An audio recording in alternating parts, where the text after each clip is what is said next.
Welcome back, folks, to the Mailwright Show. This is episode 209. I'm back home, back to my office, back to reality after my little holiday last week, my freedom trip, my meditation.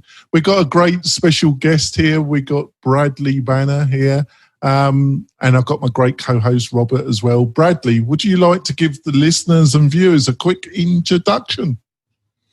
Well, sure. My name is Bradley Benner. I'm from Semantic Mastery. My partners and I started that business in 2013. As essentially we teach people about digital marketing and how to get better results from Google and pay-per-click and Facebook and social media marketing and all that kind of stuff wrapped up. That sounds great. And I've got my great co-host who's typing away at a very noisy keyboard. Yeah, God almighty, Robert. Get a quiet keyboard, for God's sake. Robert, would you like to introduce yourself to the new listeners and viewers?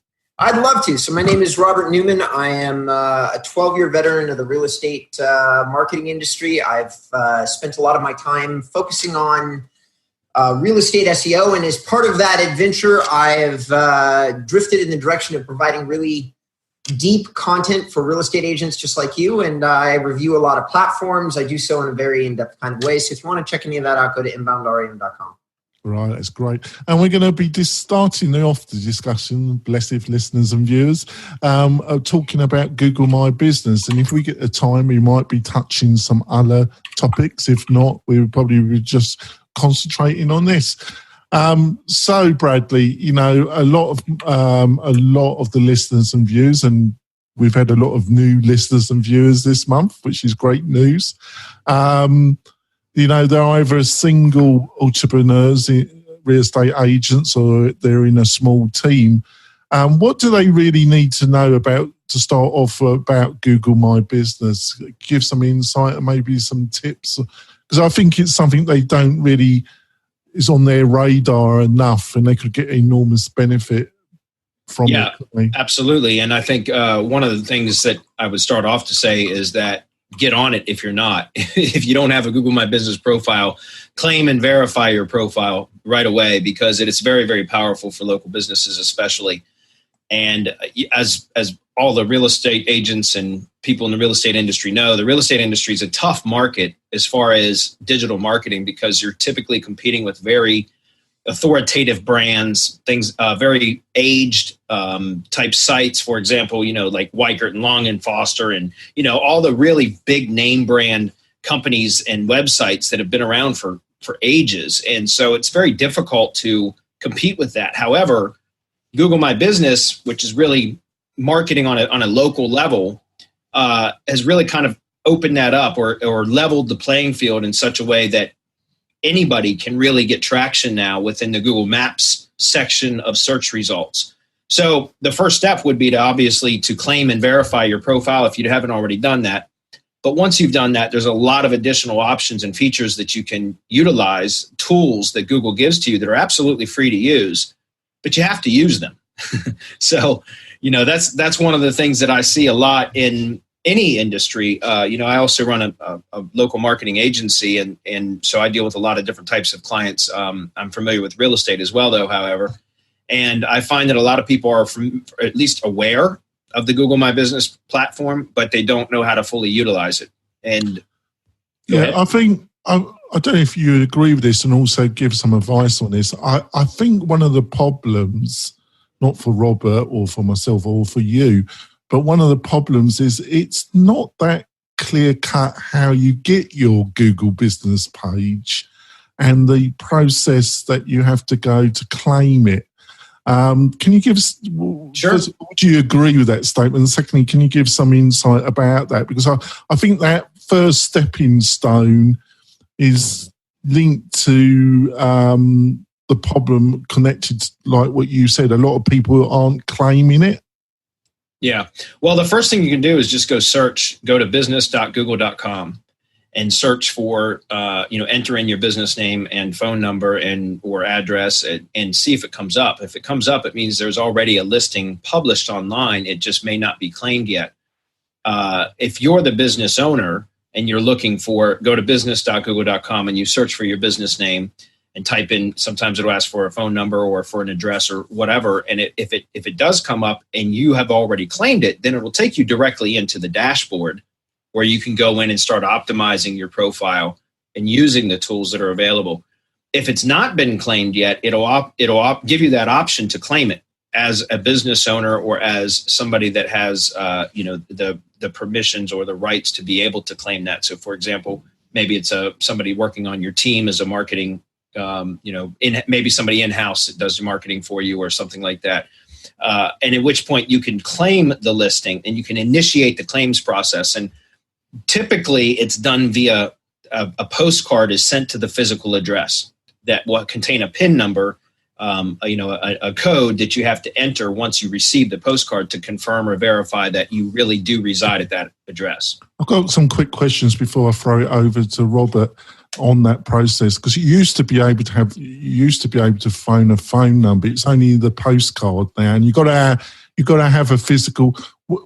Couple of quick questions. Can a PO box do, or does it really have to be a physical address? And secondly, do you still have to have a Gmail email address? Yes. All right. So can you explain that one first? Because I think that's a barrier in its own right. And secondly, about the postcard going to a real physical address. Okay, sure. So yeah, to start with, we'll address the postcard first. Yes, it has to be a valid physical address. A PO box will not work. However, you can use the street address option for. Now, let me qualify this. This is against Google's terms of service, but it works.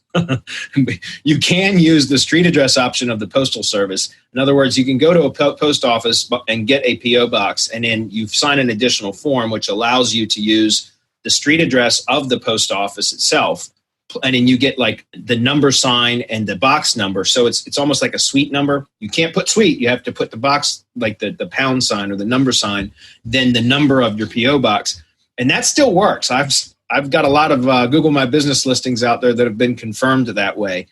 Keep in mind that's against Google's terms of service, but it does still work. That said, if you have a real bona fide, genuine office, or even it can even be a home that you run the business out of, then that is the better route to go, and you can have it addressed there. If you try to submit a PO box as a PO box, it will reject it right off the bat. Okay, so that's number one. Number two, as far as the Gmail, yes, you need to have a Gmail account, or you can have a G Suite account. In other words, so you can have your domain email account as long as it's hosted through Google Suite. Then that will work as well. Right. So what we're saying there, folks, there's you can have a normal Gmail, which would be like jonathan@gmail.com. So that's a free. I think for any real estate agent, I would advise you not to use a Gmail just for professional reasons.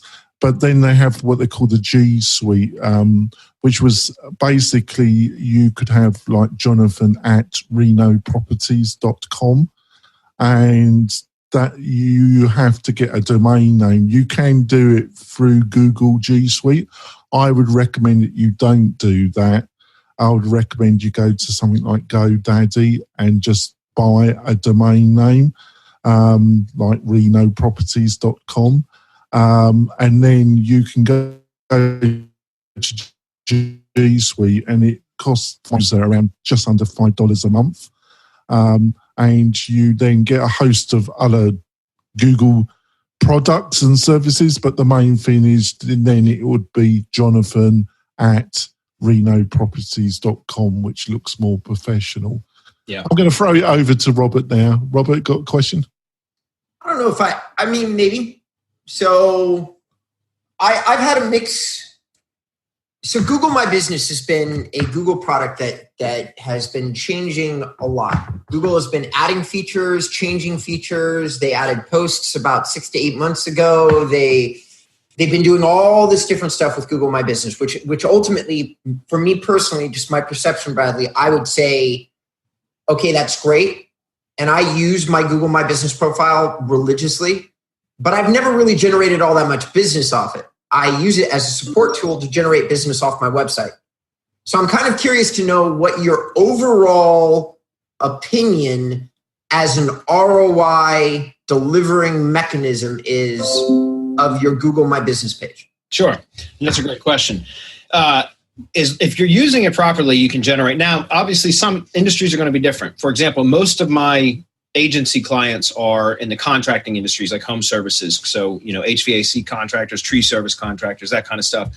And for them, it works really, really well. Now, I'm not as familiar in the real estate industry with how well it works for lead generation. However, what I can say is, as far as the different tools, is first of all, fully complete the profile, right? So if you complete the profile all the way, which now there's a Google website or what I call GMB website that you can complete.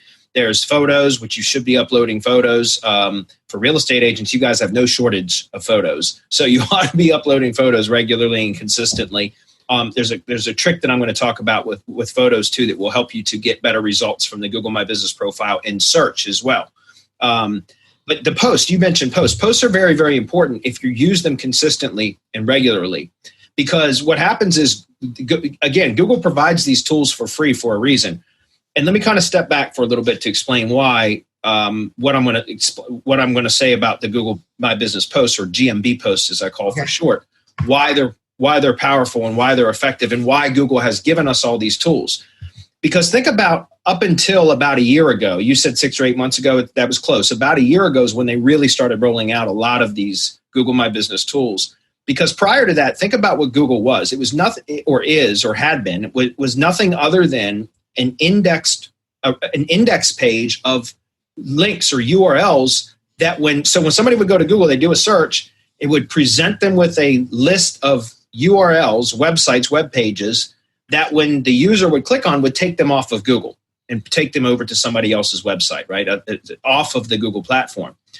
Well, if you know anything about Facebook marketing, especially with paid advertising on Facebook, that if you're doing Facebook like posts within a group or on a page, for example, if you go look at your Facebook insights or your analytics or whatever, and you get to see how much reach those posts get to the followers of your page, for example, if you don't contain an external link, you get much more exposure. Like, in other words, a lot more eyeballs. It gets served to a lot more of those followers. So a lot more followers will see it in their newsfeed, for example. But the moment that you put a third-party link, an external link that takes people off of Facebook into that post, now Facebook significantly reduces the exposure of that post. Why is that?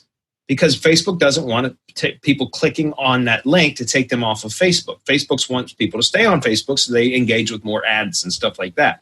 Right. So Google kind of followed suit. They got wise. And that's really why Google My Business started launching all of these free tools, is because if used properly, it can provide the Google user, the searcher, for example, with the information that they're seeking. And the Google user, the end user, can then engage with that content or that Google My Business post or the Google My Business website, the maps listing, whatever, and get all the contact information that they need, driving directions, anything that they need for that business to transact with that business and never leave the Google platform. Does that make sense? Right. So as far as the Google My Business posts, if you use them consistently and religiously, the more competitive of a market that you're in, the more frequently you should be using Google My Business posts. And for those of you that are unaware of what GMB posts are, it's very similar like publishing a post on a Facebook page. It gives you a section to place an image or a video, and then there's some a text section that you can put up to 1,500 characters. And that's it's not, first of all, use good images, but second of all, the text area is where you can add keywords or search queries that you want to get more exposure for. For example, another one of the tools inside of or features inside of Google My Business is the GMB Insights. And Insights is essentially analytics for the Google My Business profile. And if you take a look at Insights, it will show you at the very top what the search queries are that has given your profile, your Maps profile, an impression and that somebody has engaged with, right? So it'll show you the search queries that people are using to find your business. And so if you see, for example, a lot of the times, especially in the contracting industries, you'll see near me type keywords. In other words, plumber near me, or even in like pet store near me, or restaurants near me, or variations of the near me type modifier. You'll see those in the search query report. those, and what happens is if you can actually start extracting those keywords from those search query reports and start using those in the text portion of GMB posts, Google will start to serve your listing more for those types of queries. So it's almost like they give you the keys to the kingdom. It's very, very powerful. Oh. So that's number one. And number two, as far as the images, videos are always tend to get more engagement than photos do as well. But what's really cool about it is, for example, the Google My Business Pro platform has become, as far as in last year, at the end of July last year, July 28th, I believe was the official date, that Google rolled out what they called the mobile index first. And what happened then was there's basically three different types of search results for Google, right? Like three different data centers, basically. There's the mobile results, there's the desktop and laptop results, and then there's the maps results. And whenever you do a search on Google, you'll see kind of a blend of those things. For example, that's why you see maps at the top now, and then you see organic results underneath and all that. But up until July of last year, the main results pages were influenced primarily by the laptop and desktop results, right? Well, as of July last year, 2018, they switched to the mobile index first, to where now the mobile index is the one that influences the rest of the results. And the reason why is because 6 or 7 out of 10 searches now originate from mobile devices, especially searches with local intent. So the reason I say that is because the Google My Business platform now, that one of the primary ranking factors, or that will show your business in the Maps 3-pack, which is really the prime real estate, right, is the proximity of the business to the searcher when they perform the search, if that makes sense. Mm-hmm. So in other words, somebody's looking at their phone and they're typing in, real estate agent near me or realtor near me or something like that, then Google is going to return the real estate offices that are physically located the closest to them, if that makes sense. Sure. So in a way, that's great because it gives, again, if you have a well-optimized profile, you can rank really, really well for people that are searching close by to your physical location. But that kind of limits you if you have a broader service area, right? So it's a double-edged sword. However, there is a way to overcome that proximity issue, and that's once again through using Google My Business posts consistently and regularly. And here's the key to that. When you take a video from a phone with GPS enabled, right, which almost all phones in the world are now, it stamps that image, that photo with what they call EXIF data. Essentially, it's a geotag that has the coordinates of where that image was taken, and it's got basically GPS data embedded in the metadata of that image. And the same thing goes with the video.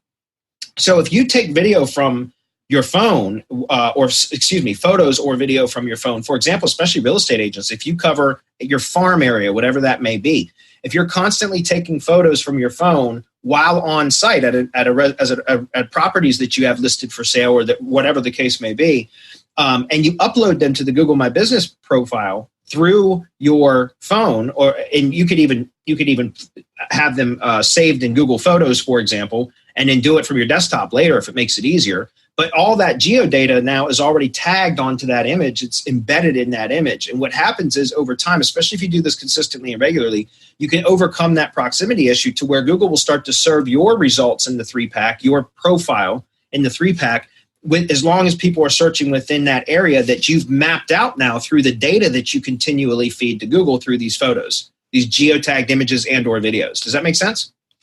Robert also has touched this in previous episodes, and it's one of the reasons why I wanted you to come on the show, is to emphasize that because it's so amazingly powerful and so important that real estate agents understand this.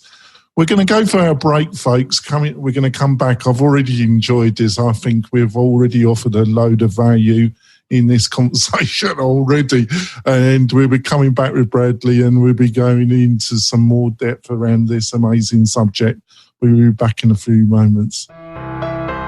Do you want quality leads from homeowners and buyers right in your own neighborhood? Then you need MailRight. It is a powerful but easy-to-use online marketing system that uses Facebook to generate real estate leads at a fraction of the cost you'd pay from our competition. We stand behind our work with a no-question-asked 30-day money-back guarantee. So don't delay. Get started today. Go to mail-right.com. We're coming back. We've had a feast on Google Business page. Bradley, I'll give you top marks. I've been impressed what you've put. Thank you. To the notice. Like I say, I'm just going to put it over to Robert. Off you go, Robert. Sure. So I'm going to make a statement for our audience because I agree with everything you said, Bradley, and we've talked about this before on the show. And I have actually mentioned to our users the importance of geolocation and other metadata that gets automatically added through your cell phone, which is incredibly important in terms of content creation, hyperlocal placement, hyperlocal exposure, so on and so forth. But right now I'm going to actually take a different tangent, because when we as podcasters or marketers get lost in the sauce and we talk about all this different technical stuff, I think that people get deeply overwhelmed because there's a lot of technical stuff, and Bradley is correct. There's a lot of metadata and other information. But guess what? The beautiful news about all of this is that really, even if you wanted to tackle 4 or 5 social platforms and create content, I've noticed that the ability to reuse content on different platforms has extended a lot, including with Google, because you're not getting duplicate content dings on your Google My Business profile the same way that you would, for instance, with your website. You can't duplicate content on your website. However, you could take a single image of you smiling in the morning and then use it for your Instagram, your Google My Business page, your LinkedIn. If you've got a company profile on LinkedIn, you can use it there, or a personal profile. I've got a few thousand people that follow me on my personal profile. So you can do one picture and then update every platform, including Google My Business, at the same time. And by the way, get all this local relevance that Bradley is talking about, as long as you took the image that's somewhere in the vicinity of your service area and then upload it to Google. So I just wanted to mention that, Bradley. I do agree with everything that you said. I just want to make it clear to our users that overall, what we're telling you, which you probably aren't hearing, but we're going to say it over and over again until you hear it, is that you're being given more and more and more tools that have more and more power to compete against companies like Zillow and Trulia. And Bradley, these are big lead generation companies that have stolen a lot of thunder from local real estate agents. And so you're being given more and more power to combat those guys, because guess what? Bradley mentioned this, but I'm going to mention it again. When you get served up in the 3-pack for hyperlocal, you beat out Trulia and Zillow. So what we're telling you is that you have a hidden weapon right now to go out and beat these guys. And it just involves your phone, a little My Business profile, and then honestly, though Bradley hasn't touched on this, I'm sure he would get around to it. He's going to give us some tips and tricks, and I'd like to give him some time to do that. Maybe in the bonus content if he decides to stay an extra 10 minutes. But reviews are the last thing that you need to focus on. I don't know what Bradley's experience has been, but I've discovered that my profile has really dominated an ever increasing variety of searches, mostly based on the quality and the quantity of my reviews, not just on, there's other things that affect your business profile, such as citations and other things like that. But I don't want to get super deep and complicated. I personally think that the number one thing anyway is reviews, which is, as real estate agents, you should be getting every single day you can possibly get one. Yeah. I think that's great, Bradley. I just, those two things. I like you to just give a quick outline of the 3-pack, because we've been using that a lot, but it might be puzzling a lot of our listeners and viewers what the 3-pack is. And then can you go on to what you think of what Robert's just said about reviews in Google business page? Sure. So the 3-pack is when you do a search in Google for, especially with local intent, typically you're going to see some ads at the top, and then just below the ads, you're going to see the map, the maps pack, essentially, which is most of the time it will serve 3 results within the maps pack. So there will be literally a map, and then just underneath that, there will be 3 different listings, oftentimes 3 listings. Sometimes it will be less. Sometimes it'll be more, because now you're starting to see more and more ads show up in the actual 3-pack. When those are people that are using Google Ads with the location extension enabled. That's something else. If we had more time, I would recommend that we talked about, because that works really, really well. Maybe we can discuss that in the bonus content. Yeah. So that's what I'm talking about when it comes to the 3-pack. It's that maps section of listings in the search engine results pages just above the organic listings. And as Robert had just mentioned, that's really where a local business can compete against Zillow and Trulia, and those, and on the East Coast, there's another company called Redfin that's taken up a lot of real estate on those SERPs pages. Yeah. And so, like, I know what you're saying, and that's what I was saying earlier about being very authoritative sites that you're competing against. But on the local level, you can actually outrank them, because you can get, they don't have physical locations where you do. You know what I mean? And so you can get in the maps pack and literally siphon traffic away from them. And that's one of the best things to do. Now, as far as reviews, absolutely.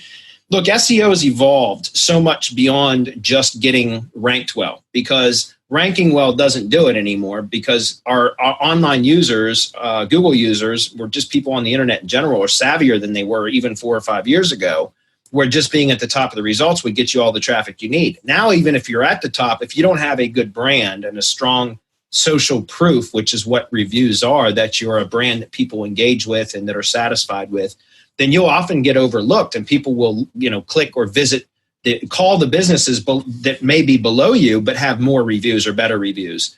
So I totally agree with that. And one of the best things about reviews is they're user-generated content. So Google gives them a lot of weight.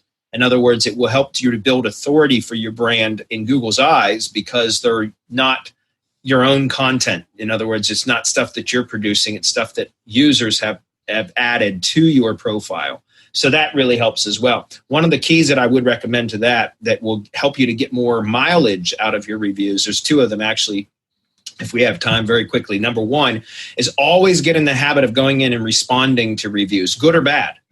Go in and respond, because it gives you the opportunity to squeeze another keyword or another location name into the response, right? And so that's how you can start to expand, again, that footprint, so to speak, of your Google My Business listing, because, good reviews are great. And most people usually only respond to bad reviews or negative reviews. I don't recommend that. I recommend using that as an opportunity to continually optimize your profile at every opportunity. And secondly, if you notice this inside, if you go to your Google Maps profile and view it in Google Maps, and then you click on the reviews, if you have, let's say you got 13 reviews. If you click on that, it will expand and show all the individual reviews. And then there's a little share icon for each one of those individual reviews. If you click that share icon, it's going to give you a URL that links back directly to that review. You could use that in your content marketing and say, like, hey, did you see the review that was just posted by John S. and mention the location? And to view that review, click, check it out here and drop that URL, because now you're link building links directly into the Google My Business profile on a review by review basis. And all of that over time, link building is still a very powerful technique in SEO if it's done correctly. And Google My Business is no exception. Oh, that's fantastic. What is the process for somebody leaving a review? Because, some review sites, they have very insane, especially if you're a first-time person giving a review, they have insane restrictions. And do you need a kind of Gmail email account to leave a review? How does Google regulate reviewing? Basically? Yeah, it's done as long as you have a Google profile. And honestly, it's rare to find people that do not have a Google profile. And when I say profile, I mean a Google account, because of all the Android phones, and all that. I mean, almost everybody has a Google account, just like Facebook, right? And so that's all that's required, is to leave what's best is if people leave reviews from their mobile devices. Those tend to carry a bit more weight than if they come from a desktop or a laptop. But yeah, I mean, that's pretty much all that has to be done. So it's a lot easier, basically. Yes. You're right, yes. Because, like I say, it can be quite insane, some of these regulations. The half hour's already gone. Hopefully you can stay on for another 10 minutes. Can you, Bradley? Sure. And we'll be discussing what you were saying about the 3-pack and advertising. And I'm sure Robert's got some more questions as well. At the beginning of the show, he said he had a tip. Let's let him give that to the audience. All right. Got another tip? The tip? Well, the tip was to use Google My Business as often as possible. Okay, so, sure. Yeah. That's great. However, that said, as far as I ran SEO I started in SEO back in 2010, and I had stuck with primarily or almost exclusively just doing search engine optimization up until about 3 years ago when I started dabbling in Google Ads. And it was always because I felt like, well, I didn't need to use Google Ads because I could generate traffic through search engine optimization. And I got really good at Maps SEO or Google My Business SEO and all of that stuff. However, Google is forcing people to go more into the paid businesses, more into the paid sector, right, of advertising with the Google platform. And we have to evolve as business owners and or marketers. We have to evolve with that. And so, as I mentioned earlier, the 3-packs, I've seen the 3-pack as much as a 5-pack now because they'll show 2 ads before they'll show the 3 Maps listings that are there because they've earned their right there, if that makes sense.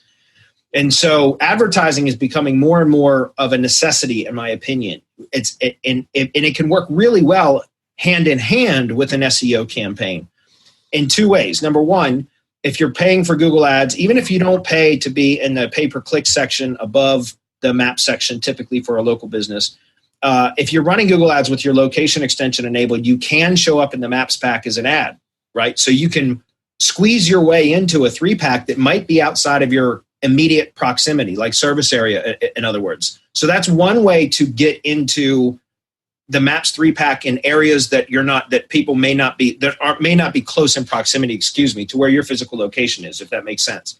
By paying, if you're the highest bidder or you have the highest quality score on your Google Ads with the location extension enabled, you can actually jump right into the top of the 3-pack that way. So can we leave the rest of it for our bonus content? I just wanted to wrap up on the half hour, Bradley. So how can people find out more about you and your words of wisdom? And they truly have been words of wisdom in this half hour. How can they find out more, Bradley? Well, we have a welcome page that we set up for your listeners at semanticmastery.com/mailright, just one word, mailright. And that'll take people directly to a welcome page where they can opt in for some free goodies and some, information that we'll send you. Secondly, we also have a weekly webinar series that we do every single Wednesday. It's free. It's a question and answer series for people to come ask any questions about digital marketing for their business. We answer them. Like I said, it's free to attend. It's called Hump Day Hangouts. We do it every single Wednesday at 4 p.m. Eastern. We had our 252nd episode just this week. So, or just yesterday, I should say. So I would recommend that you guys check us out. You can just search Google for Hump Day Hangouts and you'll see Semantic Mastery, or go to youtube.com and search for Hump Day Hangouts or Semantic Mastery and you'll see our channel. We've got thousands of question and answer videos on our YouTube channel. I love the name. I don't even thought that one up. Robert, how can people find out more about you and your company? Hey, so we can always have everybody go to inboundrem.com. Though oddly enough, if you do inbound REM into Google, you'll not only find me, but there's a very good chance that you'll find my Google page, which might be interesting for people to look at. I dominate the local area, even though I don't necessarily use all the tactics that we're talking about here. But I do use quite a few of them, including reviews, response to every review. I've got 5 or 10 posts. So if you want to see what a professional marketing company has done in terms of my business page, you can go there. I'm not saying it's the pinnacle of all pages because honestly, there's so many. I still do all my marketing myself. And so there's a lot of stuff that I just don't get around to. I kind of pick and choose my battles, which is most of the time creating content on inboundrem.com, which is where you should go if you want to learn more about me. That's great. And I'd just like to point out the MailRight system. We've done a lot of changes over the past 3 months. It's almost a new platform. And one of the great things, it posts to, it gets reviews for your Google business page. I just want to point that out to the listeners and viewers. So if you're looking for a combined system that can help you with that, go to the MailRight website and book a free demo with me and I'll show you the ropes. We'll be back next week, folks, where we'll be talking to another expert like Bradley about some subject that will make your business, a real estate business, better in 2019 and the new year, not only for yourself, but for your family. We'll see you next week, folks. Bye.